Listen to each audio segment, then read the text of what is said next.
बार आ रहा होगा जो कि रिलेटेड है एसरेशन रीजन से और एनिलीन से रिलेटेड है। बहुत ही इंटरेस्टिंग सवाल है, देख लीजिए, पढ़ लीजिए, मैं भी पढ़ देता हूं आपके लिए।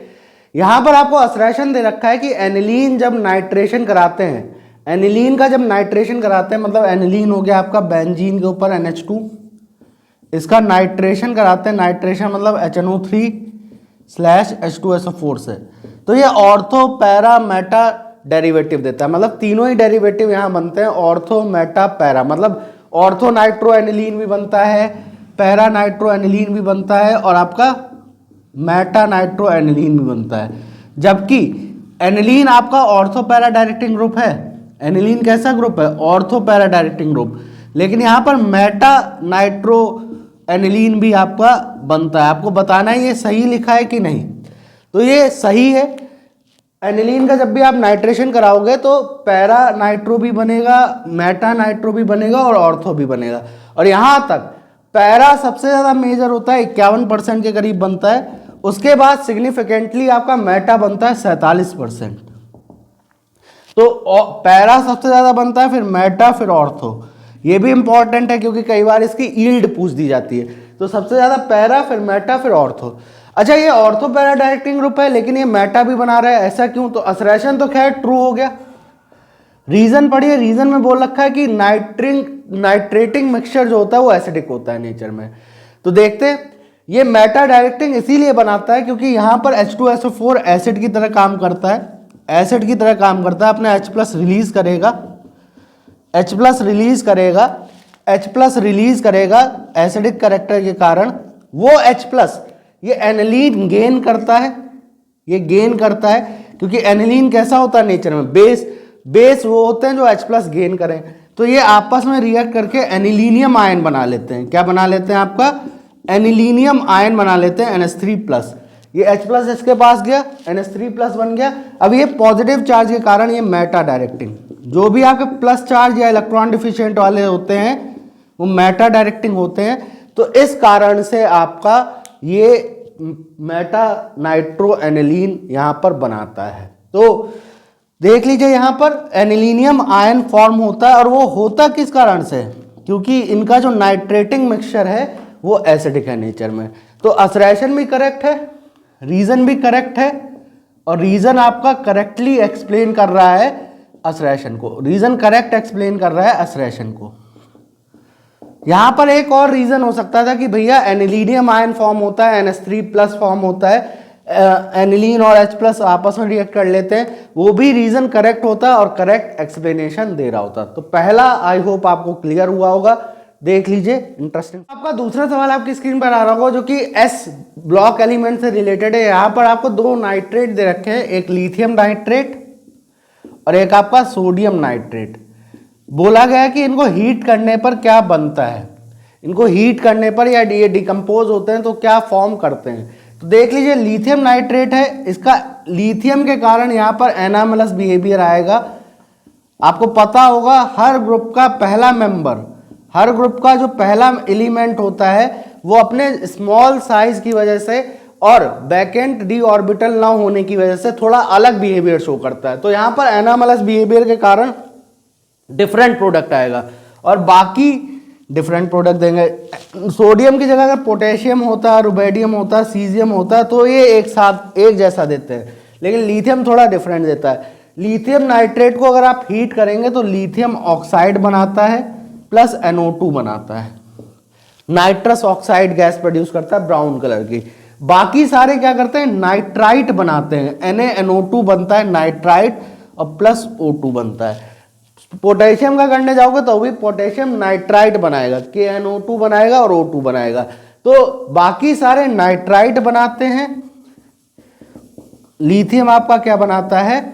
ऑक्साइड बनाता है। एनामलस बिहेवियर बहुत इंपॉर्टेंट है, पढ़ लीजिएगा सभी ग्रुप के पहले मेंबर के। दूसरे का C ऑप्शन करेक्ट है, देख लीजिए, आई होप क्लियर होगा आपको। पर आ रहा है जो कि स्ट्रक्चर ऑफ एटम से रिलेटेड है। यहां पर आपको 4p ऑर्बिटल के रेडियल नोड और टोटल नोड पूछे गए हैं। रेडियल नोड और टोटल नोड पूछे उन्होंने, रेडियल नोड, टोटल नोड। मैं आपको एंगुलर नोड भी बताता चलूंगा कि एंगुलर नोड क्या होंगे। जिनको आता होगा उन्होंने अब तक तो कर लिया होगा ये क्वेश्चन, फटाफट से करना रहेगा ये क्वेश्चन को। 4p ऑर्बिटल के आपको नोट्स बताने, यहाँ पर रेडियल और टोटल पूछे, मैं आपको एंगुलर नोड भी एक्सप्लेन कर दूंगा। तो रेडियल नोड का फॉर्मूला होता है n minus l minus 1। n है प्रिंसिपल क्वांटम नंबर, l है एजीम्यूथल क्वांटम नंबर, और 1 माइनस करते हैं। टोटल, अच्छा एंगुलर नोड होते हैं l, l मतलब एजीम्यूथल क्वांटम नंबर के बराबर। टोटल नोड हो जाएंगे आपके n minus l minus 1 plus l, तो यहां से n माइनस 1 आते हैं। n क्या है? Principal quantum number. इसके लिए अगर आप n निकालने जाएंगे तो n की वैल्यू 4 आ जाएगी। l निकालने जाएंगे, l s के लिए होता है 0, p के लिए होता है 1, d के लिए 2, f के लिए 3। तो l s के लिए 0, p के लिए 1, p है तो l की वैल्यू यहाँ पर 1 आ जाएगी। आप पुट करेंगे तो यहाँ पर 4 माइनस 1 माइनस 1 कितना आ जाएगा? 2। और एंगुलर नोड निकालना हो, एंगुलर नोड कितने आ जाएंगे? 1, और दोनों को जोड़ देंगे तो या तो n माइनस 1 से निकाल लीजिए, n माइनस 1 से कितना आ जाएगा? 3, अदरवाइज 2 प्लस 1 कितना हो जाएगा? 3।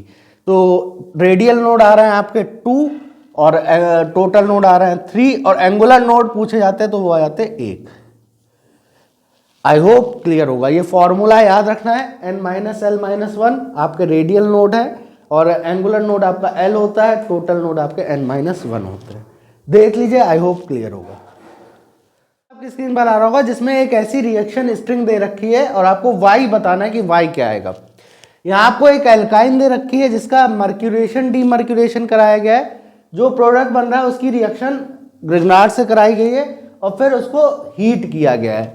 मतलब हीट करके y बनाना है, आपको मेजर प्रोडक्ट बनाना पड़ेगा। तो चलिए बनाते हैं। तो यहाँ पर देख लीजिए आपका एल्काइन है, ये आपकी क्या है? एल्काइन। एल्काइन का यहाँ मर्क्यूरेशन डीमर्क्यूरेशन कराएंगे।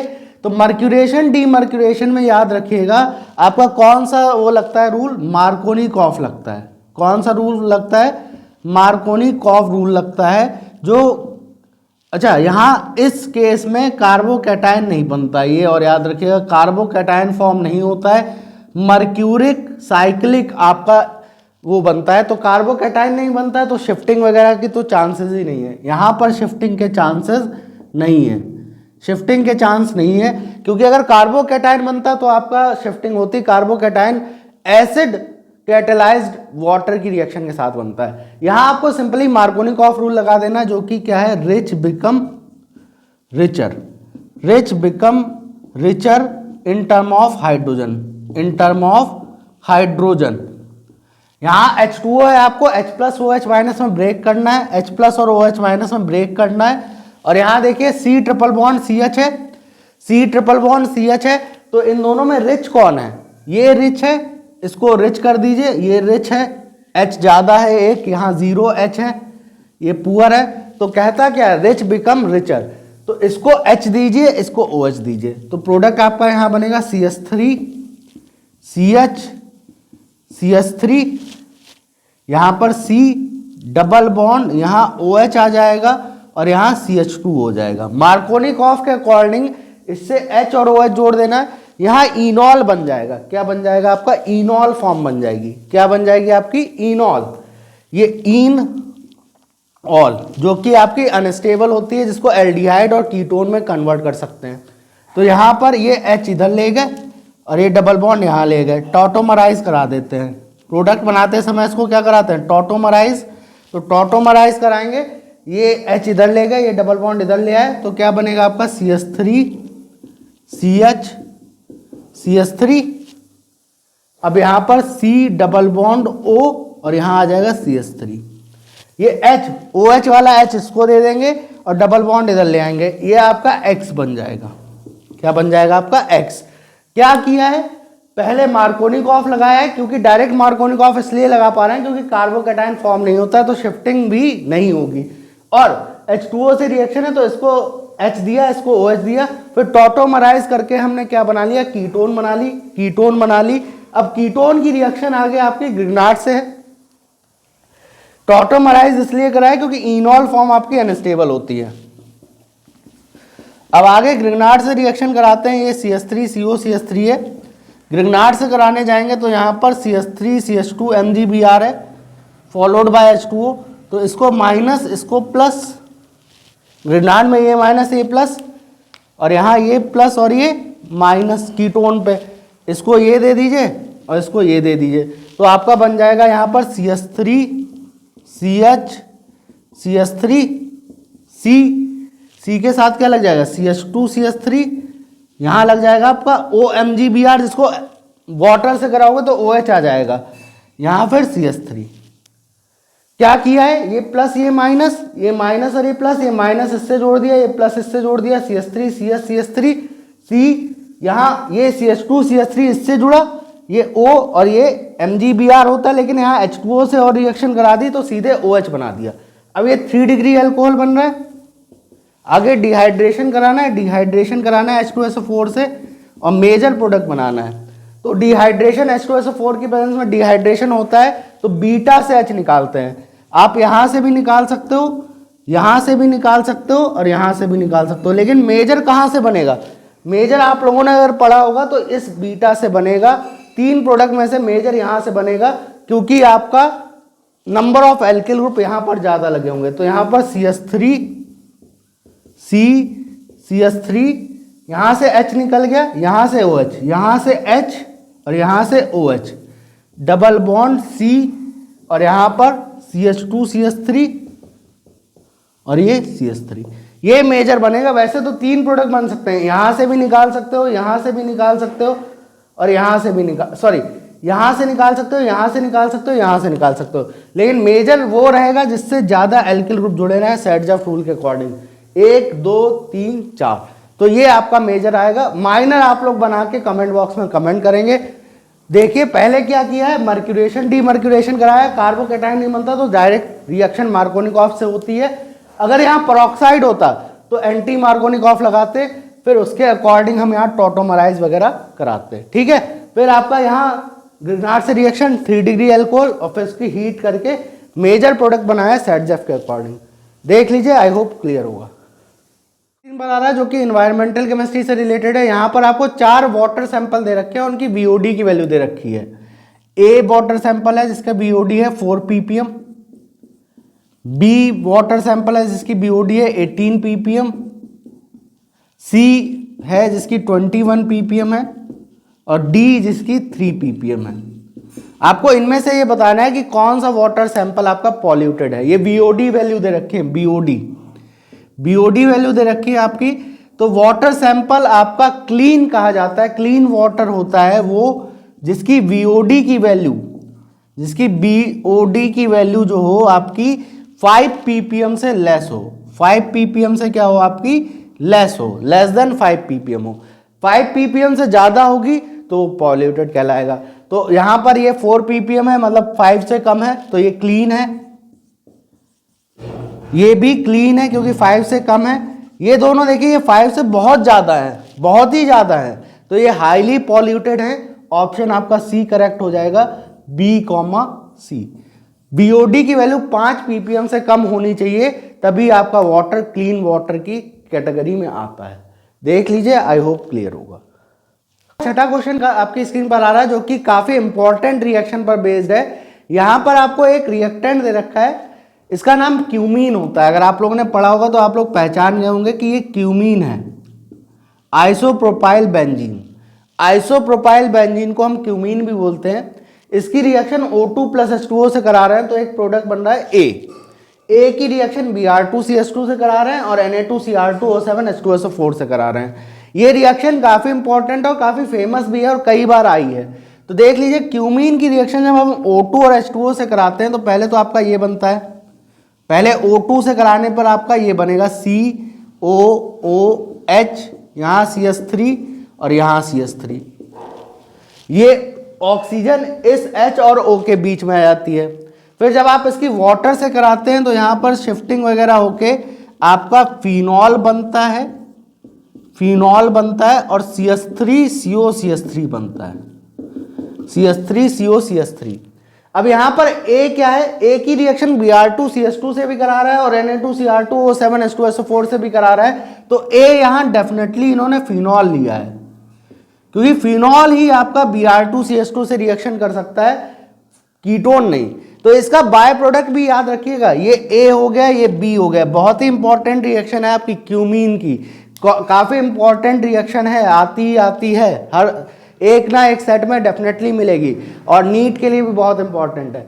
अब फिनॉल का आगे ऑक्सीडेशन कराते हैं, तो अगर आपने पढ़ा होगा ऑक्सीडेशन कराने पर यहाँ पर क्यूनॉन बनता है।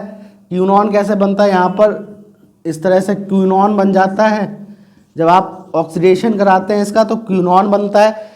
एनिलीन का या फिनॉल का जब भी आप ऑक्सीडेशन कराएंगे तो क्यूनॉन बनेगा। अब Br2CH2 से कराते हैं तो ये याद रखिएगा, Br2CH2 या Br2FeBr3 या Br2CHCl3, इन तीनों से रिएक्शन कराएंगे तो इसकी रिएक्टिविटी कंट्रोल रहेगी, क्योंकि नॉन पोलर सॉल्वेंट है। नॉन पोलर सॉल्वेंट की प्रेजेंस में इसकी रिएक्टिविटी कंट्रोल रहती है। पैरा ब्रोमोफिनॉल बनेगा, पैरा ब्रोमोफिनॉल बनेगा, पैरा ब्रोमोफिनॉल। यहीं पर अगर Br2H2O से रिएक्शन होती, Br2H2O से पोलर सॉल्वेंट आ गया आपका, पोलर सॉल्वेंट की प्रेजेंस में ये क्या करता, ये यहां पर 2,4,6 ट्राइब्रोमोफिनॉल बनाता, 2,4,6 ट्राइब्रोमोफिनॉल बनाता, क्योंकि इसकी रिएक्टिविटी बहुत ज़्यादा होती है। एनिलीन और फिनॉल की रिएक्टिविटी बहुत ज़्यादा होती है, क्योंकि ये आसानी से अपने इलेक्ट्रॉन बेंजीन में कंजुगेट करा सकते हैं। तो Br2CH2 की प्रेजेंस में पैरा ब्रोमोफिनॉल बनेगा। Br2CH2 के अलावा हम ये तीन और ले सकते हैं, क्योंकि ये पोलर नॉन पोलर सॉल्वेंट्स हैं। यहाँ पर H2O अगर आपने ले लिया Br2 वाटर तो आपका ये बनेगा। और क्यूमीन की रिएक्शन आपको याद रखनी है, काफ़ी इंपॉर्टेंट है, देख लीजिए, क्लियर होगा। स्क्रीन पर आ रहा होगा जो कि रिलेटेड है आपका केमिकल काइनेटिक्स से। केमिकल काइनेटिक्स से रिलेटेड क्वेश्चन है, 7वां क्वेश्चन। यहाँ पर आपको बोल रखा है कि T 90%, मतलब 90% जो रिएक्शन कंप्लीट होने में टाइम लगता है वो x times of T half है। आपको x निकालना है, क्या निकालना है आपको, x निकालना है। फर्स्ट ऑर्डर के लिए बोला गया तो फॉर्मूला आपको पता होना चाहिए, K बराबर 2.303 upon T log R0 by RT होता है।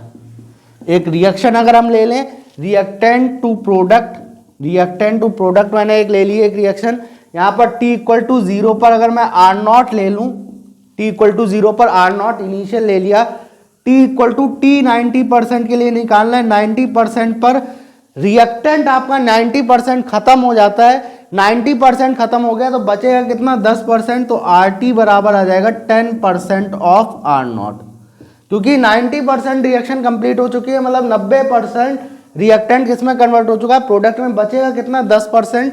तो यहाँ पर 10/100 इंटू R0, मतलब R0 बाय 10 आ जाएगी।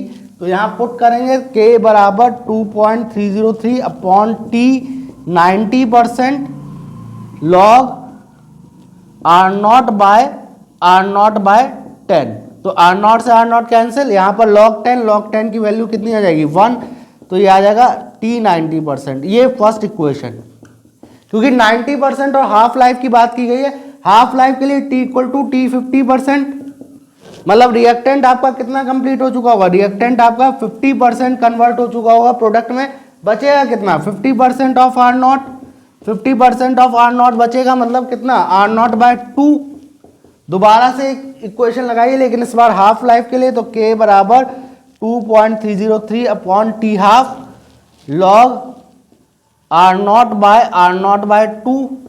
यहाँ पर R0 से R0 कैंसिल, ये आ जाएगा आपका 2.303 अपॉन T 50% लॉग 2। ये सेकेंड इक्वेशन।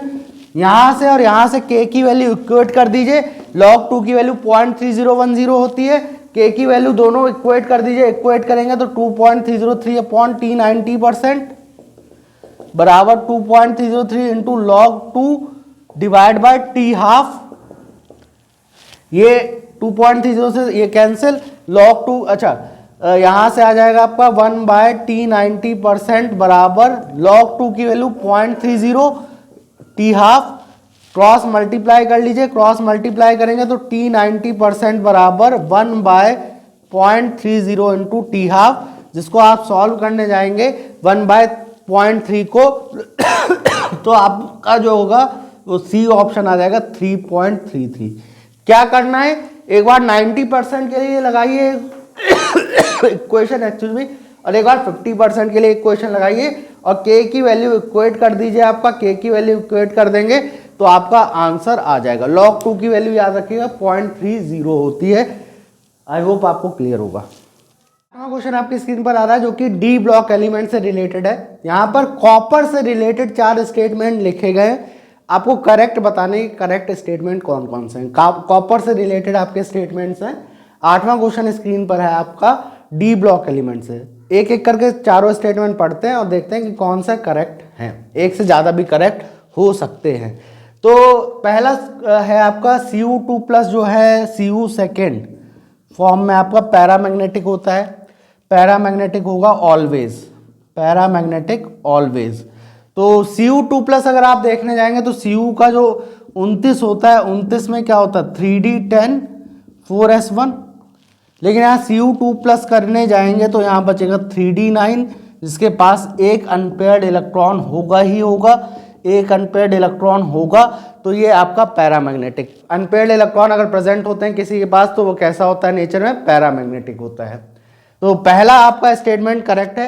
Cu2+ आपका पैरामैग्नेटिक होता है क्योंकि एक अनपेयर्ड इलेक्ट्रॉन होगा। अगर Cu+1 की बात करता, Cu+1 की बात करता तो केवल 4s1 से निकल जाता, वो डायामैग्नेटिक होता। तो पहला तो स्टेटमेंट सही है कि Cu2+ जो है आपका पैरामैग्नेटिक है। दूसरा स्टेटमेंट बोल रखा कि Cu फर्स्ट फॉर्म में +1 फॉर्म में आपका कलरलेस रहता है, ऑलवेज क्या रहता है, कलरलेस रहता है। तो वो भी चेक कर लेते हैं। अगर अनपेयर्ड इलेक्ट्रॉन होते हैं, अनपेयर्ड इलेक्ट्रॉन होते हैं तो पैरा होता है और साथ ही साथ कलर्ड होता है। पैरा के साथ साथ क्या होता है, कलर्ड होता है। अगर पेयर्ड इलेक्ट्रॉन होते हैं, पेयर्ड इलेक्ट्रॉन होते हैं तो आपका पेयर्ड इलेक्ट्रॉन हो ऑल पेयर्ड या D0 तो आपका डाया होता है और कलरलेस होता है। तो सारे या तो पेयर्ड हो या जीरो हो। तो Cu+1 में देख लो, Cu का 3d10 4s1 होता है। Cu+1 में देखोगे आप, +1 में देखोगे तो ये 3d10 आ जाएगा। सारे के सारे पेयर्ड रहेंगे, सारे के सारे पेयर्ड रहेंगे तो पेयर्ड की वजह से ये कलरलेस भी होता है और डायमैग्नेटिक भी होता है। दूसरा स्टेटमेंट भी आपका सही है। तीसरा स्टेटमेंट Cu+1 जो होती है वो आपकी अनस्टेबल होती है, ऑक्सीडाइज हो जाती है Cu2+ में एक्वस सोल्यूशन में। ये भी स्टेटमेंट आपका करेक्ट है। Cu+ जो होता है वो पॉजिटिव रिडक्शन पोटेंशियल के कारण यहाँ डिस्प्रोपोर्शनेट हो जाता है। पॉजिटिव रिडक्शन पोटेंशियल के कारण जो है आपका यहाँ डिस्प्रोपोर्शनेट हो जाता है, डिस्प्रोपोर्शनेट हो जाता है और Cu2+ बनाता है और Cu बनाता है। ये आपका डिस्प्रोपोर्शनेशन रिएक्शन देता है एक्वस स्टेट में। तो तीसरा भी आपका करेक्ट है। पहले तीनों करेक्ट हैं, चौथा चेक करते हैं। चौथे में बोला गया कि फैलिंग सोल्यूशन में Cu+1 आपका एक्टिव रहता है। Cu+1 जो है वो आपका एक्टिव आयन है फैलिंग सोल्यूशन में। चौथा वाला आपका स्टेटमेंट इनकरेक्ट है। चौथा स्टेटमेंट क्यों इनकरेक्ट है, क्योंकि अगर आपने फैलिंग सोल्यूशन पढ़ा होगा तो वो होता है एल्कलाइन CuSO4। CuSO4 में Cu की जो स्टेट रहती है वो 2+ रहती है।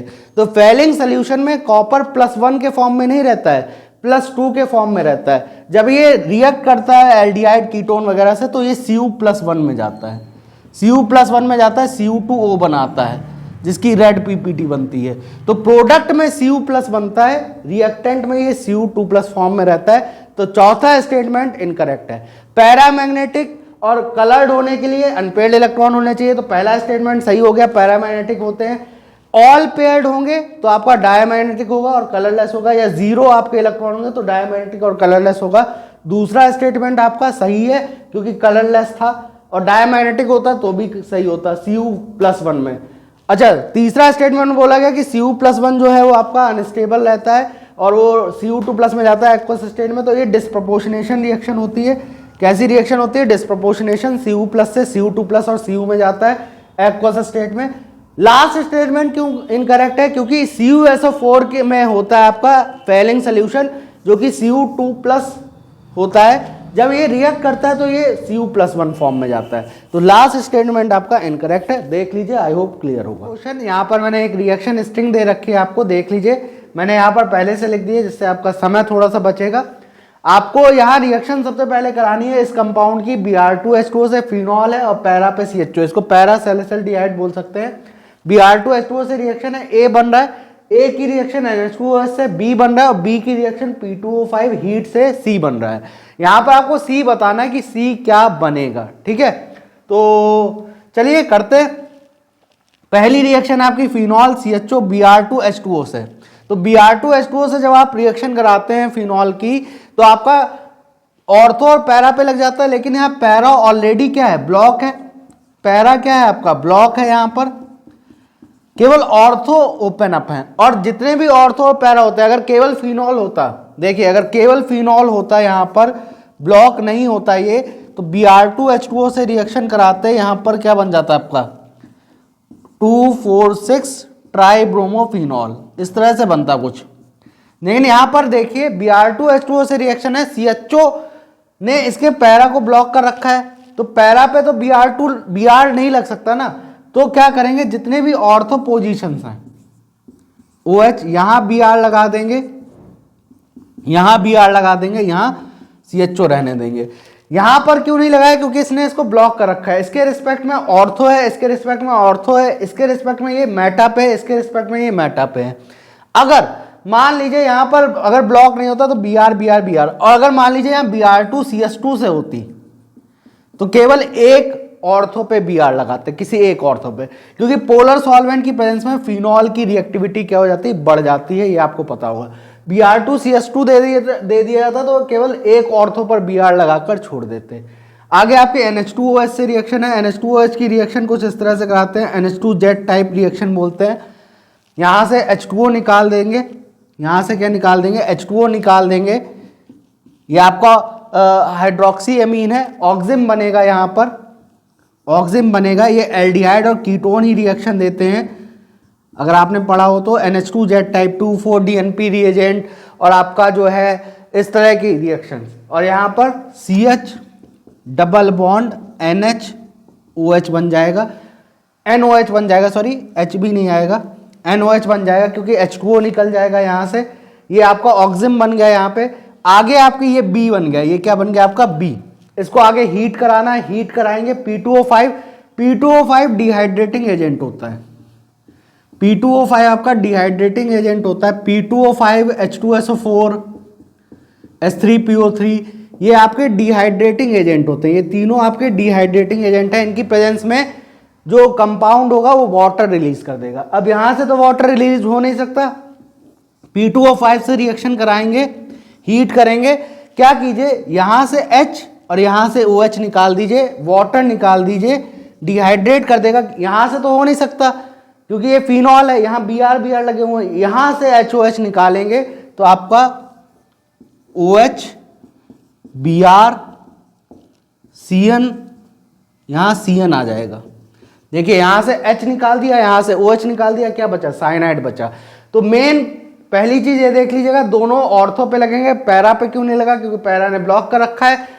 फिर हाइड्रोक्सी एमीन से रिएक्शन है तो ऑक्सिम बन रहा है आपका, ऑक्सिम को आपने हीट करके वाटर निकालना है तो साइनाइड बन जाएगा।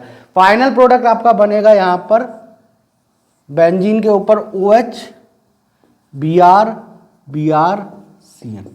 अच्छा, यहां पर अगर Br2CH2 दे रखा होता तो केवल एक ऑर्थो पर Br लगाते, और यहां पर अगर आगे वाटर से रिएक्ट करा देता तो साइनाइड किस में कन्वर्ट हो जाता है, एसिड में। तो देख लीजिए, आई होप क्लियर होगा आपको। क्वेश्चन आपकी स्क्रीन पर आ रहा होगा जो कि बायोमोलिक्यूल से रिलेटेड है, आपका असरेशन रीजन बेस्ड है। पढ़ लीजिए एक बार असरेशन और रीजन, आपको उसके अकॉर्डिंग इसका आंसर करना है। तो असरेशन पढ़ते हैं, आप भी पढ़ लीजिए। असरेशन दे रखा है कि एमाइलोज आपका वाटर इनसॉल्युबल होता है, एमाइलोज आपका वाटर इनसॉल्युबल होता है। तो एमाइलोज और एमाइलोपेक्टिन ये जान लीजिए स्टार्च के पार्ट होते हैं। स्टार्च अगर आपने पढ़ा होगा तो पॉलीसेकेराइड होता है, ये दो पार्ट को कंटेन करता है, एमाइलोज और एमाइलोपेक्टिन, ये दो पार्ट। और ये बने किससे होते हैं, ये दोनों ही पार्ट आपका, क्योंकि स्टार्च पॉलीसेकेराइड है, अल्फा डी ग्लूकोज का, अल्फा डी ग्लूकोज का पॉलीसेकेराइड है, दोनों ही अल्फा डी ग्लूकोज से मिलके बने होंगे। एमाइलोज और एमाइलोपेक्टिन दो पार्ट। एमाइलोज जो होता है वो अल्फा डी ग्लूकोज से मिलके बना होता है, लेकिन ये लीनियर स्ट्रक्चर शो करता है। कैसा स्ट्रक्चर शो करता है? Linear structure, linear structure. और इसमें C1C4 ग्लाइकोसिडिक लिंकेज आती है। कैसी लिंकेज आती है? C1C4 glycosidic linkage. और एमाइलोपेक्टिन में ब्रांच स्ट्रक्चर होता है, अल्फा डी ग्लूकोज से ये भी बना होता है, लेकिन ये आपका ब्रांच स्ट्रक्चर होता है। यहां पर कैसा स्ट्रक्चर होता है? ब्रांच स्ट्रक्चर होता है। अभी बताता हूं किस तरह से ब्रांच स्ट्रक्चर। यहां पर C1C4 एक तो लीनियर जा रही होती है चेन, C1C4 लीनियर, और ब्रांचिंग में जो ग्लाइकोसिडिक लिंकेज होती है वो C1C6 के बीच में होती है, C1C6। अच्छा, लीनियर स्ट्रक्चर के कारण ये आपका सॉल्युबल होता है। ये आपका कैसा होता है? वाटर सॉल्युबल, क्योंकि इसमें फोर्सेस कम होंगे, ये आसानी से डिसॉल्व हो जाएगा। ब्रांच स्ट्रक्चर में आपके ज़्यादा बॉन्ड फॉर्म होते हैं, इसलिए ये एमाइलोपेक्टिन आपका वाटर इनसॉल्युबल होता है। एक तरह से ऐसा समझिए कि एमाइलोज में D glucose alpha D glucose इस तरह से लाइन से जुड़े रहते हैं, केवल लाइन से। अल्फा डी ग्लूकोज 200-300 के करीब इस तरह से जुड़े रहते हैं। अल्फा डी ग्लूकोज केवल लीनियर स्ट्रक्चर होता है, ठीक है। और C1 और C4 पहले कार्बन और फोर्थ कार्बन के बीच में ग्लाइकोसिडिक लिंकेज रहती है। एमाइलोपेक्टिन में क्या होता है? जैसे अल्फा डी ग्लूकोज को मैं ए से रिप्रेजेंट करूं तो ए कई सारे ए इधर भी जा रहे हैं, फिर ब्रांच भी निकलती है। इनकी क्या निकलती है? ब्रांच निकलती है, अगर मैं ए से डिनोट करूं तो लीनियर स्ट्रक्चर में तो C1C4 ग्लाइकोसिडिक लिंकेज रहती है, लेकिन ब्रांच में जो ये आपकी ब्रांच वाली है इसमें C1C6 रहती है। और हाईली ब्रांच्ड होने के कारण ये वाटर इनसॉल्युबल होता है और ये वाटर सॉल्युबल होता है। तो असरेशन तो यहाँ गलत हो गया, असरेशन आपका रॉन्ग हो गया। रीजन में लिख रखा है कि 200 से 300 जो आपके जो ग्लूकोज होते हैं वो लीनियरली जुड़े रहते हैं, तो एमाइलोज में लीनियरली जुड़े रहते हैं और एमाइलोपेक्टिन आपका हाईली ब्रांच्ड होता है। तो रीजन आपका यहाँ पर करेक्ट है। और याद कैसे रख सकते हो? एमाइलोज सॉल्युबल, सॉल्युबल में देखिए डिजिट्स क्या है, नंबर ऑफ वर्ड्स कितने कम है, एमाइलोज में वर्ड्स कम है।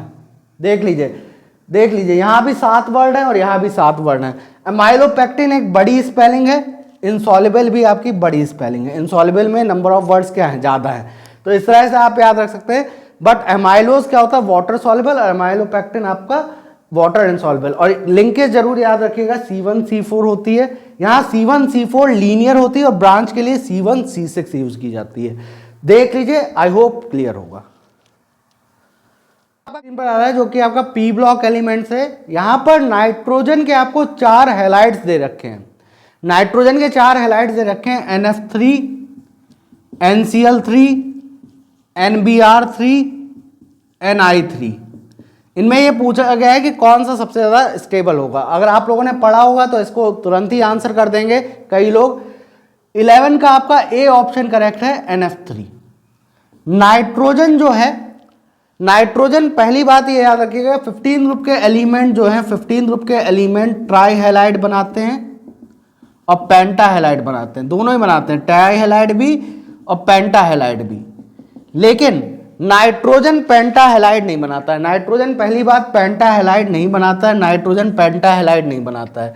नाइट्रोजन ट्राई हैलाइड बनाता है, केवल ट्राई हैलाइड बनाता है, और उसमें भी जो सबसे स्टेबल इसका ट्राई हैलाइड रहता है वो NF3 रहता है। NF3 रहता है।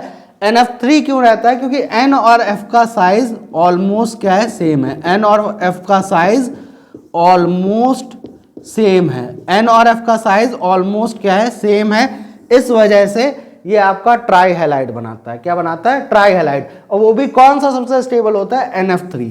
जैसे जैसे साइज बढ़ेगा, जैसे जैसे हेलोजन का साइज बढ़ेगा, यहाँ अगर स्टेबिलिटी का ऑर्डर पूछा जाए तो NF3 सबसे ज़्यादा स्टेबल, फिर आपका NCl3, फिर आपका NBr3 और फिर आपका Ni3। सबसे ज़्यादा स्टेबल NF3 होता है क्योंकि N और F का साइज ऑलमोस्ट सेम होता है। और ये पेंटा हैलाइड नहीं बनाता है क्योंकि ये वैकेंट डी ऑर्बिटल कंटेन नहीं करता है। वैकेंट डी ऑर्बिटल नहीं होता है नाइट्रोजन के पास, इस कारण से ये पेंटा हैलाइड नहीं बनाता है। NCl5, NF5 ये फॉर्म नहीं होते हैं क्योंकि ये अपनी कोवेलेंसी को एक्सटेंड नहीं कर सकता है। तो कौन सा ऑप्शन करेक्ट हो जाएगा? केवल ए। पेंटा हैलाइड तो कतई नहीं बनाएगा।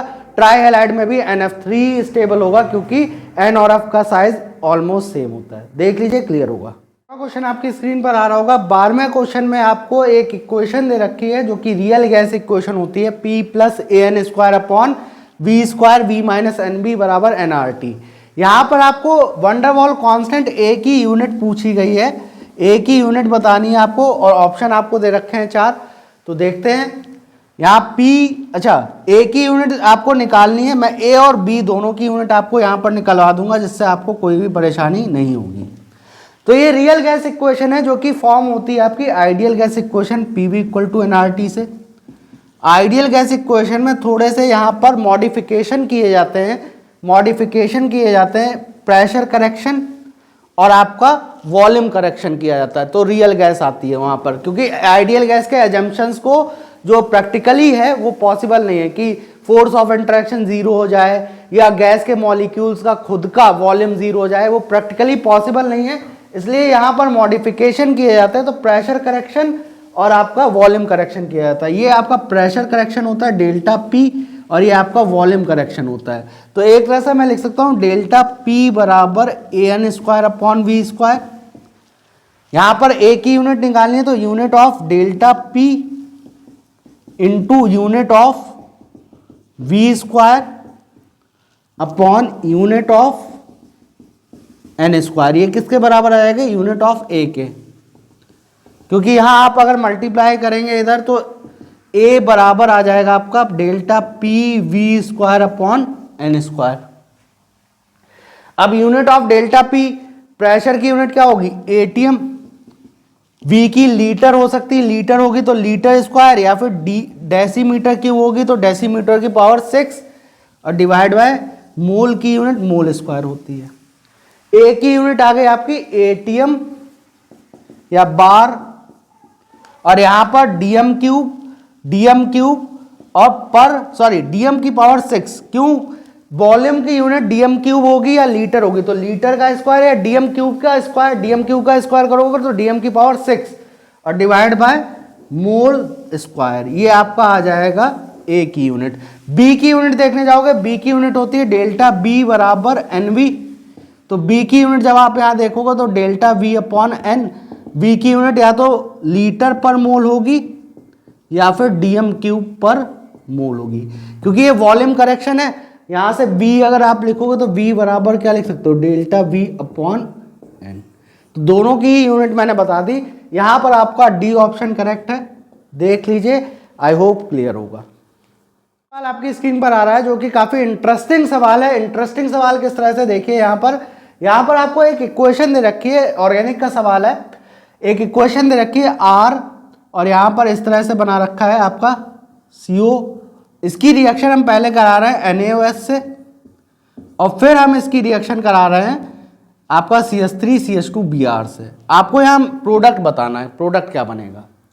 तो देख लीजिए, काफी इंटरेस्टिंग सवाल है, आप लोग ट्राई कीजिए, हम भी ट्राई करते हैं इसको थोड़ा ओपन अप करके लिख लें तो RCO, यहां क्या जाएगा? CH3, ये आपका कार्बन होगा CH3। इसकी रिएक्शन हम बेस से करा रहे हैं। पहले किससे करा रहे हैं? बेस से, NaOH से। अच्छा, NaOH की प्रेजेंस में इसका जो अल्फा H होता है वो एसिडिक होता है। अल्फा H क्या होता है आपका? एसिडिक नेचर का होता है। NaOH क्या है? आपका बेस है। और अल्फा H जो होता है, एल्डोल रिएक्शन आपने सुनी होगी। एल्डोल रिएक्शन इसीलिए होती है क्योंकि इसका जो H होता है अल्फा H वो एसिडिक होता है। यहां पर तो H नहीं दे रखा है, हमें पता नहीं कि एल्किल ग्रुप कितने कार्बन का है। तो यहां सबसे पहले बेस जो है वो अटैक करेगा, OH माइनस जो है वो अटैक करेगा और इसके अल्फा H को निकाल लेगा। इसका अल्फा H एसिडिक होता है नेचर में। यहां क्या बनेगा? RCOCH2 minus, RCOCH2 minus RCOCH2 minus. अच्छा, ये एसिडिक क्यों है नेचर में? ये नेगेटिव चार्ज यहाँ कंजुकेट हो सकता है। देखिए, नेगेटिव चार्ज यहाँ क्या हो सकता है? कंजुकेट किया जा सकता है, इस तरह से कंजुकेशन में जा सकता है। इसलिए एसिडिक H होने की वजह से यहां से NaOH ने अपना H+ निकाल दिया। अब आगे अगर इसका एक्सक्यूज मी, अगर आगे इसका एक और मोल दे रखा होता तो एल्डोल हो जाती। यहाँ पर RCOCH3 फिर से रिएक्ट कर लेता, इसका माइनस वाला चार्ज इस पे प्लस, इस पे माइनस अटैक कर देता, न्यूक्लियोफिलिक एडिशन रिएक्शन हो जाती। लेकिन आगे रिएक्शन किससे दे रखी है, CH3CH2Br से। अगर इसके 2 मोल होते तो ये तो आपका बना, अब ये अटैक करता है इसमें और एल्डोल करा देते। लेकिन यहाँ आगे CH3CH2Br से रिएक्शन दे रखी है, मतलब जो आपका न्यूक्लियोफाइल बना है एक तरह से, ये CH2- ये न्यूक्लियोफाइल हो गया है। अब ये न्यूक्लियोफाइल रिएक्ट करेगा इस CH3CH2Br से, यहाँ SN2 रिएक्शन होगी। कौन सी रिएक्शन होगी, SN2। ये CH2 इस पर अटैक करेगा और इसको निकाल देगा। यहाँ प्रोडक्ट क्या बनेगा आपका, RCOCH2CH2CH3, ये प्रोडक्ट बनेगा। इस CH2 ने न्यूक्लियोफाइल बनकर यहाँ पर SN2 रिएक्शन कराई, बैक साइड से अटैक हुआ। ये Br की लीविंग एबिलिटी बेटर है, यहाँ से Br निकल गया, क्या बनेगा, RCOCH2CH2CH3। मेन चीज क्या है, अगर इसका दूसरा मोल आगे दे रखा होता और वाटर की प्रेजेंस दे रखी होती तो आगे क्या हो जाती, एल्डोल। लेकिन इसने इसके आगे किससे रिएक्शन कराई है, आपकी SN2। और ये एसिडिक H होता है, ये याद रखिएगा, क्योंकि इसका माइनस चार्ज जब ये यहां से H निकाल देता है तो कंजुगेट करने लगता है। देख लीजिए, आई होप क्लियर होगा। चलिए आपकी स्क्रीन पर आ रहा है जो कि असरेशन रीजन बेस्ड है। यहाँ पर आपको एक असरेशन दे रखा है, एक रीजन दे रखा है, और आपको वही असरेशन करेक्ट है, रीजन करेक्ट है, वही सब देखना है और करना है। तो असरेशन पढ़ते हैं। असरेशन दे रखा है कि बोरॉन जो है वो BF6 3- नहीं बनाता है, BF6 3- नहीं बनाता है। असरेशन में बोल रखा है कि BF6 3- नहीं बनाता है। और रीजन दे रखा है कि बोरॉन का साइज जो होता है वो स्मॉल साइज होता है। तो यहां पर देख लीजिए, आपका बोरॉन जो है BF6 3- नहीं बनाता है, बोरॉन का साइज जो होता है वो स्मॉल होता है, रीजन में दे रखा है। तो 14वें क्वेश्चन में असरेशन देख लीजिए। असरेशन जिन लोगों ने पढ़ा होगा, असरेशन आपका बिल्कुल करेक्ट है। बोरॉन की मैक्सिमम जो कोऑर्डिनेशन नंबर होती है वो 4 होती है। मैक्सिमम कोऑर्डिनेशन नंबर या मैक्सिमम बॉन्ड जो होती है, कोवेलेंसी, ये 4 शो करता है। कोऑर्डिनेशन नंबर ये 4 शो करता है।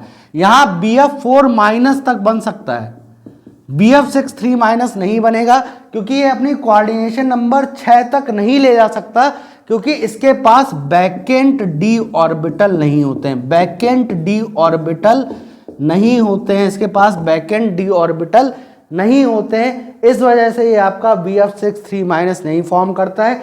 साइज स्मॉल होता है बोरॉन का, रीजन करेक्ट है, लेकिन इसको एक्सप्लेन नहीं कर पा रहा। रीजन जो एक्सप्लेन करता है वो क्या करता कि उसके पास वैकेंट d ऑर्बिटल नहीं होता है, not present. Absence of vacant d orbital की वजह से ये आपकी कोवेलेंसी या अपने कोऑर्डिनेशन नंबर 4 से ज्यादा शो नहीं कर सकता। तो reason not correctly explain A.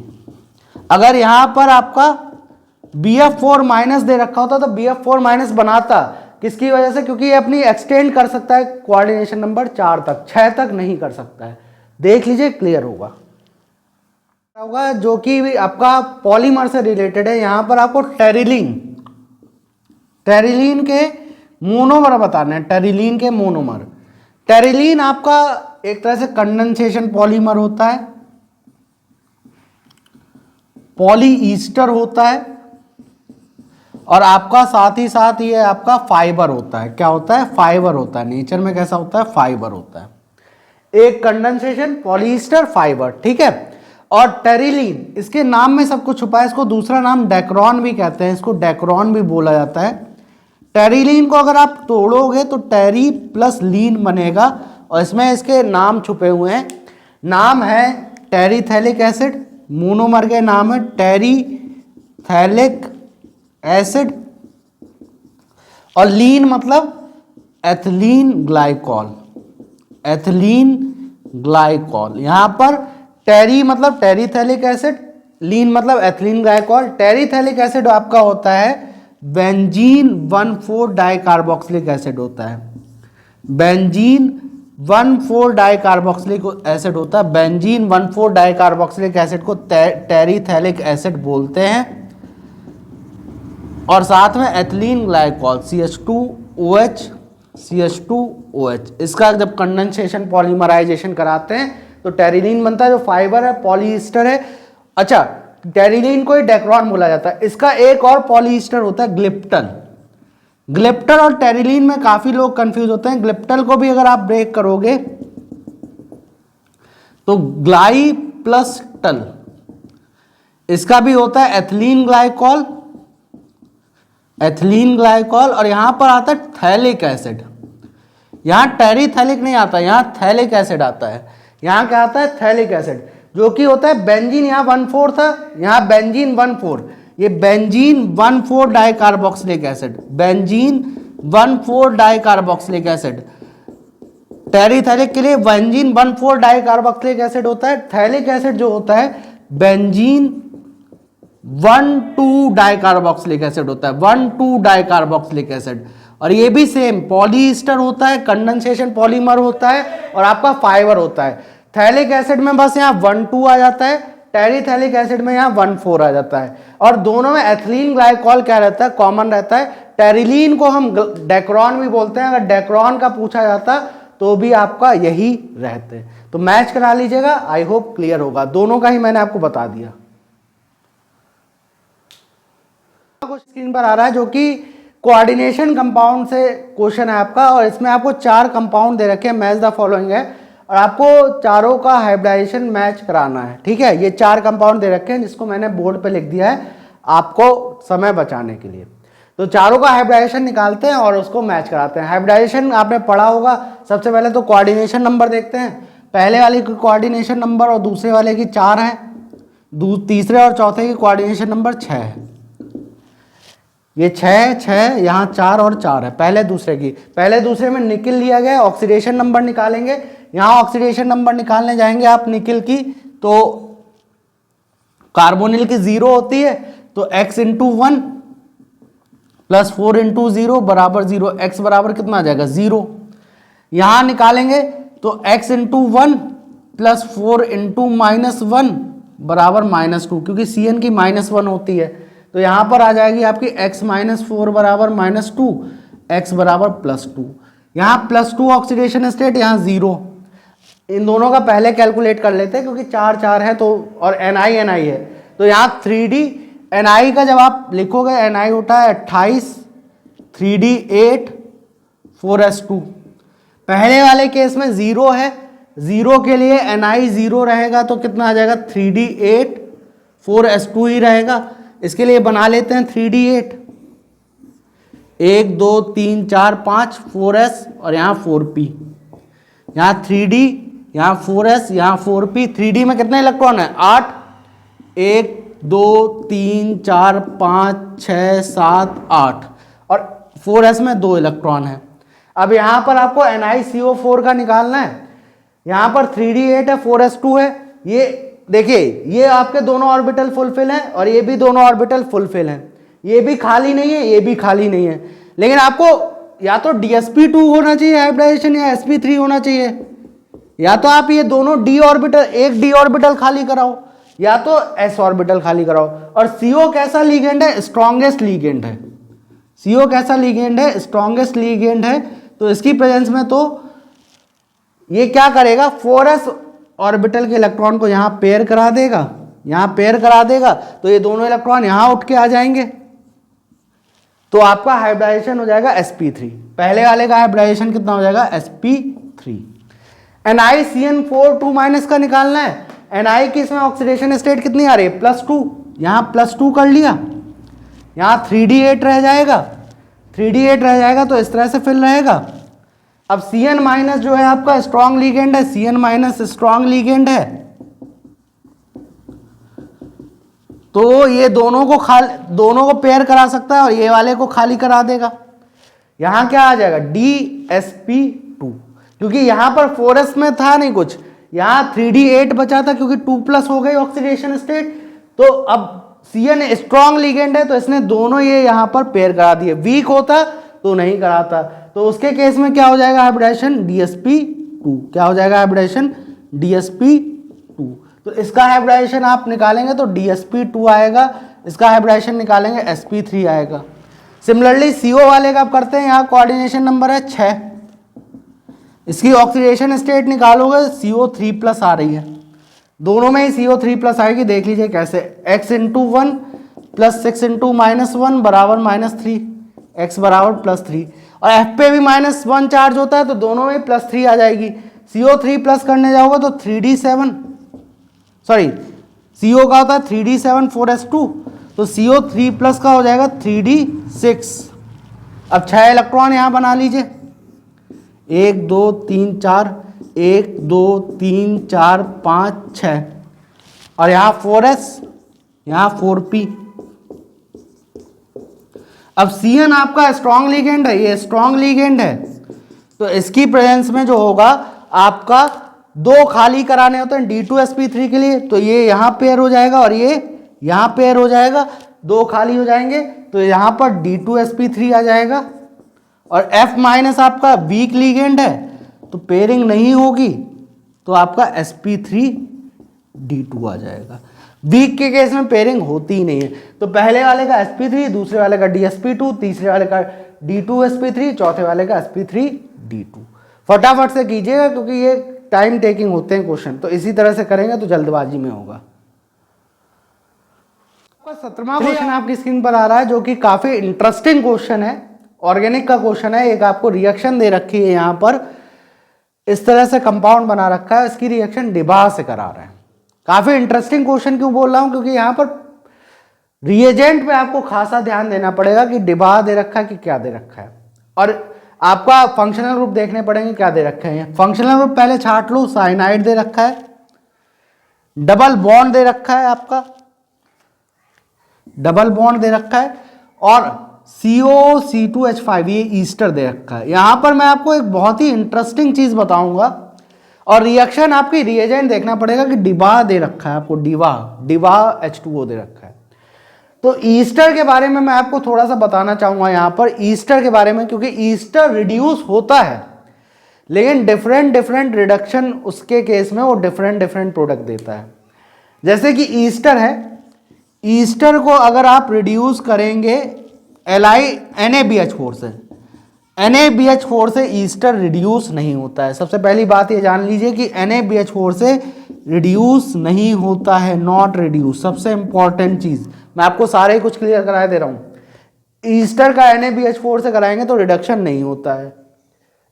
Easter का रिडक्शन आप LiLH4 से कराएंगे, LiLH4 से कराएंगे, जैसे मान लीजिए RCOOR है, तो एसिड डेरिवेटिव में ये बॉन्ड टूटते हैं, ये बॉन्ड तोड़ोगे, इसको H दोगे, इसको H दोगे, बनना चाहिए आपका RCHO प्लस ROH। यहां पर देख लीजिए ईस्टर है RCOR, ये बॉन्ड ब्रेक किया, H दिया, यहां पर बॉन्ड ब्रेक कर दिया।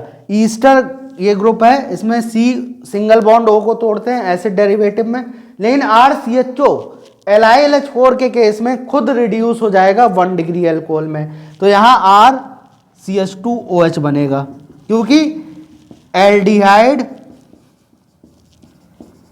Reduce itself into 1 degree alcohol, 1 degree alcohol. तीसरा, ईस्टर का अगर हम रिडक्शन करेंगे H2 निकिल से, H2PD से, तो भी आपका सेम प्रोडक्ट बनेगा 1 डिग्री एल्कोहल और 1 डिग्री मतलब RCH2OH प्लस ROH, क्योंकि स्ट्रॉन्ग के केस में भी एल्डिहाइड जो है 1 डिग्री एल्कोहल में रिड्यूस हो जाएगा। लेकिन ईस्टर की रिएक्शन अगर आप डिबाह से कराते हैं, किससे कराते हैं? डिबाह से कराते हैं, डिबाह H2O से कराते हैं, तो ईस्टर जैसे RCOR है, तो इसको अगर आप ब्रेक करने जाएंगे, इसको H देंगे, इसको H देंगे, यहां RCHO बन जाएगा और प्लस ROH बन जाएगा। डिबाह के केस में केवल आपका एल्डिहाइड बनता है, एल्डिहाइड तक रिड्यूस होता है। NaBH4 के केस में रिड्यूस नहीं होता है। LiLH4 या स्ट्रॉन्ग रिएजेंट ले लेंगे तो आपका 1 डिग्री एल्कोहल बन जाएगा, क्योंकि एल्डिहाइड डिबाह से रिएक्शन नहीं करता है, लेकिन LiLH4 से और H2 निकल से 1 डिग्री अल्कोहल। तो ईस्टर H2 निकल H2PD LiLH4 से कराने पर आपका 1 डिग्री अल्कोहल, अल्कोहल्स का मिक्सचर देगा। किसका मिक्सचर देगा? अल्कोहल्स का मिक्सचर, अल्कोहल्स का मिक्सचर देगा, जिसमें एक 1 डिग्री अल्कोहल जरूर होगी। NaBH4 के साथ रिडक्शन नहीं देता है। डिबा के साथ ये एल्डिहाइड तक ही रिड्यूस होता है। साइनाइड के केस में भी बता दूं, साइनाइड के केस में बता दूं मैं साइड में, यहां पर साइनाइड का केस भी बता दे रहा हूं। साइनाइड का रिडक्शन अगर आप कराएंगे SnHCl, सन की HCl, जो स्टीफन रिडक्शन कहलाता है, यह आप कराएंगे डिबा से, डिबा से, तो आपका दोनों ही केस में एल्डिहाइड बनता है। क्या बनता है? एल्डिहाइड बनता है। एक बॉन्ड तोड़ के फिर वाटर से रिएक्शन होती है। लेकिन अगर आपने LiLH4 या H2 निकल से करा दिया, LiLH4 या H2 निकल से करा दिया, तो आपका वो बनेगा एमीन, 1 डिग्री एमीन बनाता है, क्योंकि वहां 2 बॉन्ड टूटते हैं। साइनाइड के केस में अगर आप 2 बॉन्ड तोड़ देंगे HH देके, तो यहां पर H, यहां H, यहां H, यहां H, CH2NH2 बनता है। तो अगर डिबा से करा रहे हैं या SnHCl से करा रहे हैं तो एल्डिहाइड तक जाएंगे। यहां रिएक्शन डिबा से, ये ईस्टर है, ईस्टर है, कीटोन नहीं है, और ये साइनाइड है। और डबल बॉन्ड, डबल बॉन्ड तो केवल किसी से भी ब्रेक नहीं होता, चाहे LiLH4 हो, चाहे NaBH4 हो, चाहे डिबा हो, चाहे SnHCl हो। Double bond C, double bond C आपका रिड्यूस होता है केवल स्ट्रॉन्ग से।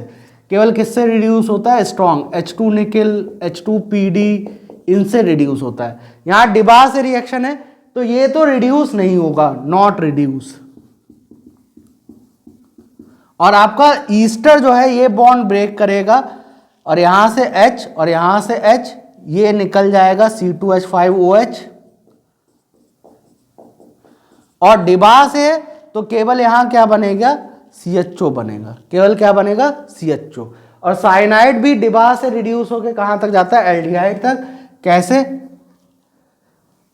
C ट्रिपल बॉन्ड N है, HH देके बॉन्ड तोड़िए, CHNH, और फिर CHNH को जो है आप प्लस माइनस इसको OH, H, OH, H, यहां से H2O निकाल दीजिए, एल्डिहाइड बन जाता है। तो ये भी किस में कन्वर्ट हो जाएगा? एल्डिहाइड में। दोनों तरफ आपके एल्डिहाइड बन जाएंगे, क्योंकि डिबा से है। NaBH4 से होता तो ईस्टर रिड्यूस नहीं होता, LiLH4 से होता तो यहाँ 1 डिग्री अल्कोहल बनता, यहाँ भी आपका जो है एमीन बनती। तो देख लीजिए डिबा के केस में दोनों एल्डिहाइड में ही कन्वर्ट होंगे। काफी इंपॉर्टेंट है, देख लीजिए। ईस्टर का रिडक्शन डिफरेंट उसमें डिफरेंट होता है। और डबल बॉन्ड केवल रिड्यूस होगा तो H2 निकल, H2PD, H2PT से, LiLH4, NaBH4 वगैरह से रिड्यूस नहीं होगा। 18वां क्वेश्चन आपकी स्क्रीन पर आ रहा होगा, जो कि मैच द फॉलोइंग है, जिसमें लिस्ट 1 में ये दे रखे हैं कंपाउंड्स, और इनकी रिएक्शन से कुछ गैसेस बनती हैं। N2, H2, O2, Cl2 आपको लिस्ट 2 में दे रखे हैं। आपको मैच कराना है कि किस रिएक्शन से कौन सी गैस बनेगी। तो सबसे पहले तो मैं लास्ट के 2 करना चाहूंगा, क्योंकि लास्ट के 2 थोड़े से आसान है, फिर ये 2 बचे हुए ऑप्शंस को मैं मैच करा लूंगा।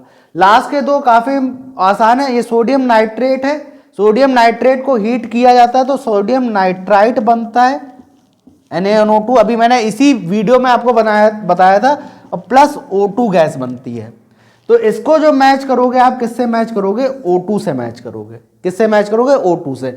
लिथियम होता, यहां पर लिथियम नाइट्रेट होता, तो लिथियम नाइट्रेट को हीट करने पे लिथियम ऑक्साइड बनता और NO2 बनती। तो NO2 ऑप्शन होता तो NO2 कर देते। Aluminium NaOH plus H2O, aluminium आपका एम्फोटेरिक होता है, एम्फोटेरिक होता है। ये एसिड से रिएक्ट करे चाहे बेस से रिएक्ट करे, एसिड बेस दोनों से रिएक्ट कर सकता है। बेस से रिएक्ट कर रहा है एक्वस कंडीशन में, तो यहां पर एक कंपाउंड बनता है AlOH का होल 4 माइनस, साथ में हाइड्रोजन गैस बनती है। चाहे ये एसिड से रिएक्ट करे चाहे बेस से रिएक्ट करे, एल्यूमिनियम हो गया, जिंक हो गया, ये एसिड बेस दोनों से रिएक्ट करके हाइड्रोजन गैस इवॉल्व करते हैं, क्योंकि ये एम्फोटेरिक है नेचर में। तो इसको जब मैच कराओगे तो किससे कराओगे? हाइड्रोजन से। ये ऑक्सीजन हो गई, ये हाइड्रोजन हो गई। अब Cl2 बची है और N2 बची है, तो यहाँ HCl से रिएक्शन हो रही है, तो डेफिनेटली यहाँ Cl2 ही जनरेट होगी।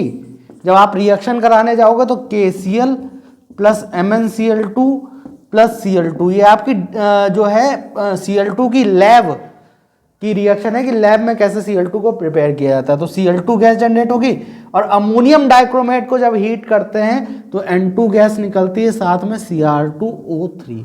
इसको मैच कराना आसान हो जाएगा आपके लिए अगर आपने लास्ट की 2 रिएक्शन पढ़ रखी हैं। अब यहाँ HCl है तो डेफिनेटली यहाँ से Cl2 होगी, बची क्या N2 ऊपर वाले से। तो ये देख लीजिए बहुत ध्यान से, यहाँ जिंक भी दे सकता था और एसिड की बेस की जगह एसिड भी दे सकता था। एसिड हो चाहे बेस हो, जिंक हो चाहे एल्यूमिनियम हो, हाइड्रोजन गैस ही रिलीज होगी। तो मैच कर लीजिएगा, आई होप क्लियर होगा। क्वेश्चन की आपका ऑर्गेनिक से रिलेटेड है, रिएक्शन से रिलेटेड है, पढ़ लीजिए। बड़ा क्वेश्चन है, मैं भी पढ़ देता हूँ आपके लिए यहाँ पर, क्योंकि बड़ा क्वेश्चन है तो इसके लिए मुझे देखना पड़ेगा कि क्या क्या दे रखा है।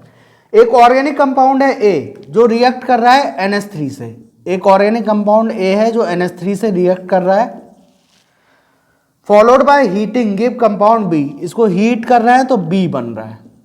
एक कंपाउंड ए है उसको NH3 से हीट कर रहा है तो बी बन रहा है। B on further heating produce C. इसको और ज्यादा हीट कर दिया तो सी बन रहा है, जिसका कि फॉर्मूला दे रखा है C8H5NO2। Compound C on reaction with ethanolic KOH, ethanolic KOH and alkyl chloride and hydrolysis NaOH की प्रेजेंस में एल्कली, ये 1 डिग्री अमीन देता है। तो आपको ए बताना है कि ए क्या बनेगा। आपको ऑप्शन दे रखे हैं, इसमें आपको ऑप्शंस की जरूरत जरूर पड़ेगी। CHO CHO CHO COOH COOH COOH benzene के ऊपर लगा रखे हैं, मतलब बेंजीन डेफिनेटली है। चलो भैया देखते हैं। इसमें आपको ध्यान देना पड़ेगा फाइनल प्रोडक्ट पे। ये 1 डिग्री अमीन है, ये कैसा अमीन है 1 डिग्री अमीन। अब 1 डिग्री अमीन बन रहा है इथेनॉलिक KOH से, एल्कली क्लोराइड से और NaOH से, जो कि आपका C से बनता है।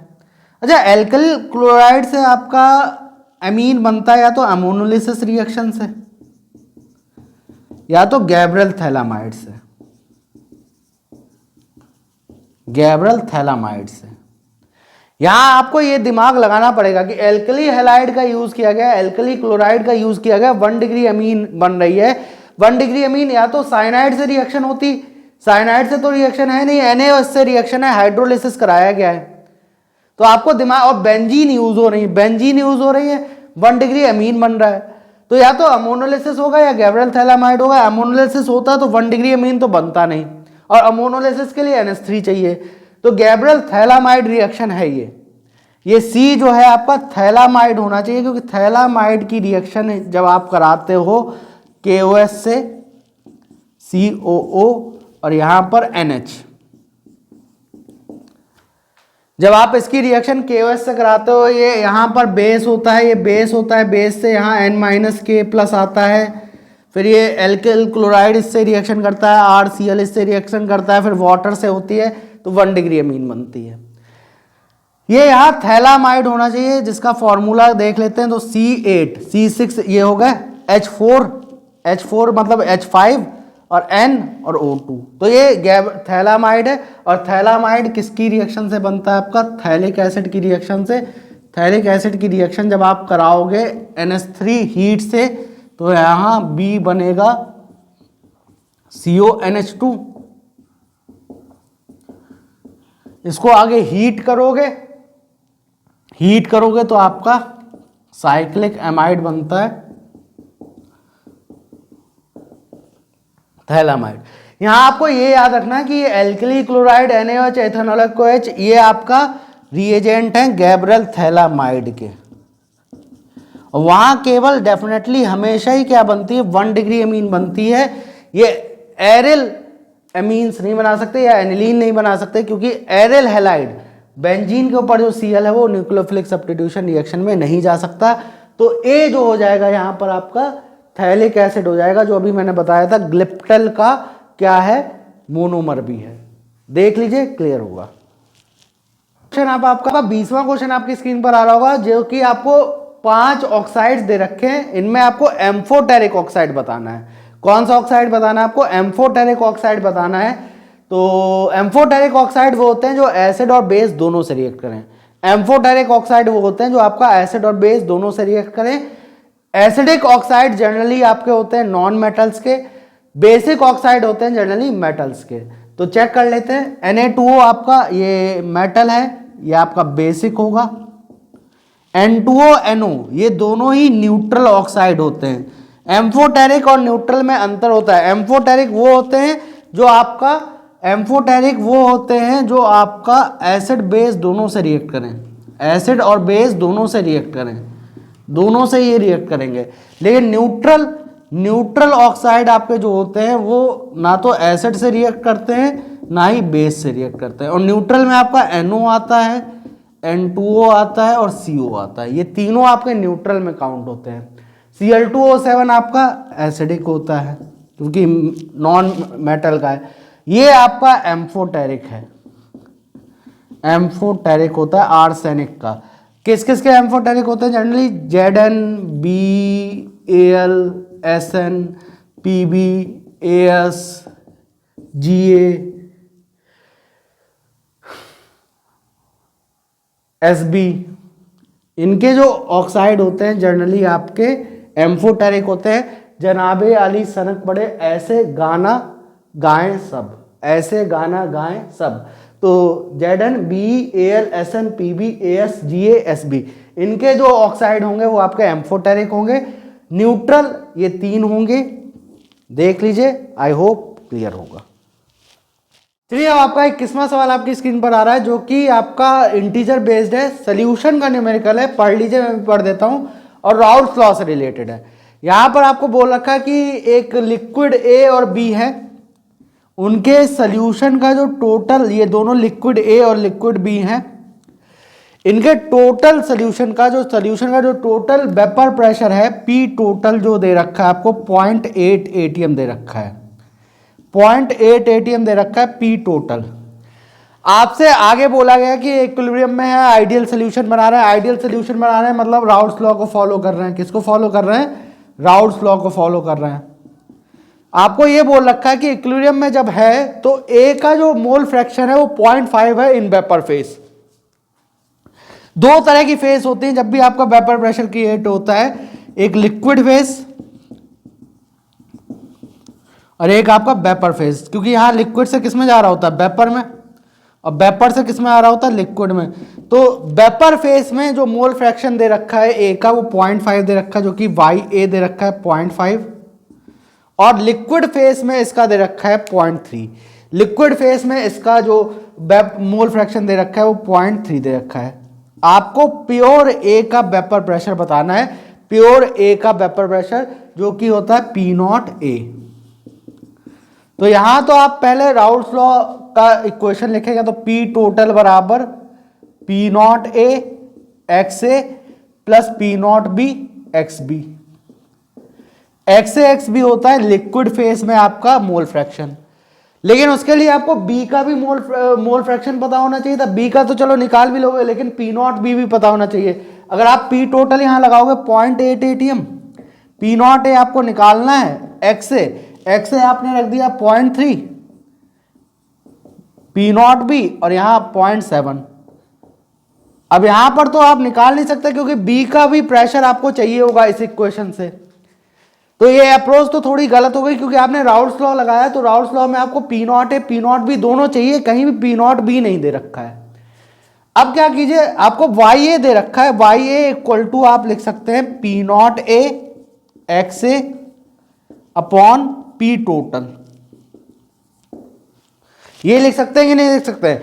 YA की वैल्यू आपको दे रखी है 0.5, P0A आपको निकालना है, XA की वैल्यू 0.3 हो गई, और P टोटल आपको दे रखा है 0.8। P टोटल आपको दे रखा है 0.8। अब आप यहां क्रॉस मल्टीप्लाई करेंगे, यहां डिवाइड करेंगे तो P0A बराबर 0.8 इंटू 0.5 डिवाइड बाय 0.3। पॉइंट हटा लीजिए, यहां से पॉइंट हटा लीजिए, 4/3। 4/3 का मतलब कितना आ जाएगा आपका? 1.33 ATM। क्या किया है, वाई ए बराबर P not a x upon P total होता है, ये फॉर्मूला लगाया। वाई ए आपको दे रखा था 0.5 क्योंकि वेपर फेस में है, वेपर फेस में आपका ये होता है और लिक्विड फेस में एक्स ए होता है। तो यहां पर पी नॉट ए आपने यहां से निकाल लिया, पी नॉट बी निकालना होगा तो इस इक्वेशन में रख दीजिएगा, यहां से पी नॉट बी भी निकल आएगा। ये इक्वेशन से क्यों नहीं निकाल पा रहे हैं, क्योंकि एक इक्वेशन और दो अननोन हो जा रहे हैं। यहाँ पे बी का अगर आपको प्रेशर प्योर फॉर्म का दे रखा होता तो आप यहां से निकाल लेते। तो 1.33 ATM is the correct answer. Integer type में लिखेंगे तो 1 आ जाएगा। देख लीजिए, क्लियर होगा। क्वेश्चन आपकी स्क्रीन पर आ रहा है जो कि आपका आयनिक इक्विलिब्रियम से रिलेटेड क्वेश्चन है। आयनिक इक्विलिब्रियम से रिलेटेड है। यहाँ पर आपको पीवीएस दे रखा है, ध्यान से पढ़ लीजिए, इंटीजर टाइप है। पीवीएस दे रखा है, पीवीएस की आपको जो है वो दे रखी है, सॉल्बिलिटी प्रोडक्ट दे रखा है, केएसपी दे रखा है आपको 8 × 10⁻²8 और इसकी सॉल्बिलिटी निकालनी है आपको मोल पर लीटर में। सॉल्बिलिटी आपको दे रखी है x × 10⁻16 दे रखी है। यहाँ पर x की वैल्यू निकालनी है आपको और √2 की वैल्यू आपको दे रखी है। वाटर में सॉल्बिलिटी दी है। तो सॉल्बिलिटी प्रोडक्ट पीबीएस को पहले ब्रेक कर लीजिए। पीबीएस ब्रेक होगा, लेड सल्फाइड है तो Pb2+ + S2- मोल पर लीटर में निकालना है। सॉल्बिलिटी S, यहाँ 0 यहाँ 0, अब ये 0 ये S और ये S। सॉल्बिलिटी S मान के चल रहे हैं। सॉल्बिलिटी कितनी मान के चल रहे हैं हम, सॉल्बिलिटी मान के चल रहे हैं S मोल पर लीटर। कितनी मान के चल रहे हैं, S मोल पर लीटर मान के चल रहे हैं। S मोल पर लीटर मान के चल रहे हैं। यहाँ SS दे रखी है तो KSP अब आप जब लिखोगे इसके लिए KSP बराबर लिखोगे, KSP बराबर Pb2+ की पावर 1 S2- की पावर 1। यहाँ दोनों के आगे 1 1 है तो पावर में भी 1 1 आ जाएगा। तो KSP यहाँ पर Pb कितना S की पावर 1 × S की पावर 1। KSP यहाँ पर आ जाएगा आपका S²। KSP की वैल्यू आपको दे रखी है 8 × 10⁻28 S²। S बराबर √8 × 10⁻14। √8 को 2√2 लिख सकते हैं और इसको 1.41 तो 2.82 × 10⁻14। लेकिन यहाँ x × 10⁻16 दे रखा है तो ये 2.82 × 10⁻14 है। इसको हम क्या लिख सकते हैं, 282 × 10⁻16 लिख सकते हैं। देख लीजिए, इसको हम ये लिख सकते हैं कि नहीं लिख सकते हैं, पॉइंट हटाया तो 0 बढ़ा, ये ऊपर गया। यहाँ से अगर कंपेयर करेंगे तो x की वैल्यू कितनी आ जाएगी, 282 मोल पर लीटर में पूछी गई है तो डायरेक्ट S² रख दिया है। अगर ग्राम पर लीटर में पूछी जाती, ग्राम पर लीटर में पूछी जाती तो ग्राम पर लीटर बराबर हो जाती मोल पर लीटर × मोलर मास। यहाँ मोलर मास से और मल्टीप्लाई करते। देख लीजिए, आई होप क्लियर होगा। सवाल आपकी स्क्रीन पर आ रहा है जो कि इलेक्ट्रोकेमिस्ट्री से रिलेटेड है। यहां पर आपको 1 मोल Fe3O4 से 1 मोल Fe3O4 से Fe ऑब्टेन करना है। Fe3O4 से Fe ऑब्टेन करना है। आपको ये बताना है कि इसमें कितने फैरेड इलेक्ट्रिसिटी यूज होगी, कितने फैरेड इलेक्ट्रिसिटी यूज होगी। Fe3O4 के 1 मोल से आपको Fe ऑब्टेन करना है। तो पहले तो Fe3O4 में Fe की ऑक्सीडेशन स्टेट निकाल लेते हैं। ऑक्सीडेशन स्टेट निकालने जाएंगे तो इसकी x मान लो तो 3 × x + 4 × -2 बराबर 0। यहाँ 3x - 8 बराबर 0, x बराबर आ जाएगी आपकी 8/3। तो यहाँ पर Fe की जो ऑक्सीडेशन स्टेट आ गई है वो कितनी आ गई, +8/3। यहाँ कितनी है, 0। 8/3 से 0 में जाना है, मतलब कितने इलेक्ट्रॉन ये यूज कराएगा, 8/3 इलेक्ट्रॉन यूज कराएगा। यहां पर ऑक्सीडेशन स्टेट निकाली Fe की 8/3 आई। ऑक्सीडेशन स्टेट Fe3O4 में Fe की 8/3 आई। आपको रिड्यूस करना है 0 तक। कितने का चेंज है, 8/3 का चेंज है। तो यहाँ इलेक्ट्रॉन भी कितने यूज होंगे, 8/3, और जितने इलेक्ट्रॉन यूज होते हैं उतने फैरेड इलेक्ट्रिसिटी यूज होती है। तो उतने फैरेड मतलब 8/3 फैरेड इलेक्ट्रिसिटी यूज होगी। इसको आप सॉल्व करोगे तो 2 आपका आ जाएगा 2.3 × 6, यहाँ पर 2.67 फैरेड, जिसको इंटीजर में लिखोगे तो तकरीबन 3 फैरेड आ जाएगी। सिंपली पहले यहाँ पर ऑक्सीडेशन स्टेट निकालना है, फिर कितने का चेंज है उतने ही फैरेड इलेक्ट्रिसिटी। अगर ये कूलॉम में पूछी जाती तो 8/3 × 96500 कूलॉम कर देते हैं। और 1 मोल के लिए पूछी गई है तो यहाँ 1 मोल के हिसाब से निकालिए। 2 मोल के लिए, 3 मोल के लिए पूछी जाती तो उस हिसाब से निकालते। देख लीजिए, आई होप क्लियर होगा। आपका 24वां क्वेश्चन आपकी स्क्रीन पर आ रहा है। ये उस तरह का क्वेश्चन है कि अगर आपको आता होगा तो आप कर पाओगे, आप इसमें तुक्का नहीं लगा सकते। इसमें आपको बिथिनॉल में पूछे गए कि कितने Cl प्रेजेंट होते हैं। बिथिनॉल आपका एक एंटीसेप्टिक केमिकल होता है जो कि डिटॉल में यूज होता है। किस में यूज होता है? डेटॉल में यूज किया जाता है बिथिनॉल को। और इसका स्ट्रक्चर कई बार पूछा गया तो इसलिए मैं ये क्वेश्चन को रख रहा हूं। और ये तभी आप कर पाओगे अगर आपने इसका स्ट्रक्चर एक बार देखा होगा या पढ़ा होगा या बनाया होगा। तो बिथिनॉल के स्ट्रक्चर में Cl कितने होते हैं, पहले तो मैं स्ट्रक्चर बना देता हूं। ऑल है मतलब यहाँ एल्कोहल होंगे, 2 एल्कोहल बना लीजिए। इन एल्कोहल को आपस में सल्फर से जोड़ दीजिए। यहां Cl, यहां Cl, यहां Cl और यहां Cl। ये बिथिनॉल का स्ट्रक्चर होता है जो एंटीसेप्टिक की तरह काम करता है और जो कि पार्ट होता है डिटॉल का। जो आपकी डिटॉल एंटीसेप्टिक यूज करते हैं आप तो उसका पार्ट होता है। इसमें Cl कितने हैं आपके? 4 Cl ग्रुप हैं। कितने Cl ग्रुप हैं? 4 Cl ग्रुप हैं। आंसर आपका 4 हो जाएगा। देख लीजिए, आई होप क्लियर होगा। आपका 25वां आ रहा है जो कि इंटीजर टाइप ही है, पीरियोडिक टेबल से रिलेटेड है। यहां पर आपको एक आईपीएसी नेम दे रखा है अननिल अनईएम। इसका आपको बताना है एटॉमिक नंबर। इसका क्या बताना है आपको? एटॉमिक नंबर बताना है। अननिल अनईएम का एटॉमिक नंबर क्या आएगा वो बताना है। तो आपको पता होगा कि 100 से ऊपर एटॉमिक नंबर वालों को लिखने के लिए आईपीएसी ने कुछ अपने रूल दिए हैं। जैसे 0 को हम लिख सकते हैं निल, 1 को लिख सकते हैं अन, 2 को लिख सकते हैं बाय, 3 को लिख सकते हैं आपका ट्राई, 4 को क्वाड, 5 को पेंट, 6 को हेक्स, 7 को सेप्ट, 8 को ऑक्ट और 9 को इन। और लास्ट में ईएम जरूर लगाना है। क्या जरूर लगाना है? ईएम जरूर लगाना है। तो अननिल अनईएम आपका दे रखा है। अन किसको रिप्रेजेंट करता है? 1 को। निल किसको रिप्रेजेंट करता है? 0 को। अन किसको रिप्रेजेंट करता है? 1 को। तो ये जो नाम लिखे हैं ये एक डिजिट को रिप्रेजेंट करते हैं और उसी ऑर्डर में लिख दीजिए तो एटॉमिक नंबर निकल के आएगा 101। देख लीजिए, आई होप क्लियर होगा।